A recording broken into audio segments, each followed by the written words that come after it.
सानदेखि नै सामाजिक सेवामा लाग्नुहुन्थ्यो र चाहिँ सर्वप्रथम त अर्गेलीमा चाहिँ नि कुनै विद्यालयको सुरुवात नभएको सन्दर्भमा खालि अलिअलि एउटा घरको चाहिँ पेटीमा बसेर पढ्ने सन्दर्भ हुँदाखेरि हामी केटाकेटी हुँदा त्यही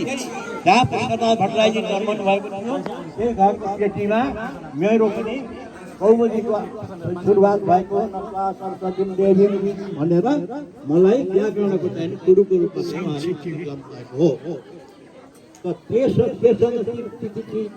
पेटीमा भएका विद्यालयहरूलाई पार गर्दै अब यो 2 नम्बर वार्ड पर्छ अहिले फसरान भन्ने ठाउँमा त्यहाँ चाहिँ नि उहाँहरूको नेतृत्वमा पुष्पनाथ भट्टराईजीको नेतृत्वमा एउटा गुरुलाई जातमा सन्यासी ब्राह्मण जस्तो लाग्छ उहाँ गुरुलाई ल्याएर यहाँ अर्गेलीमा चाहिँ विद्यालयको नाउँबाट कपुरी क पढाउन सुरु गर्ने सन्दर्भमा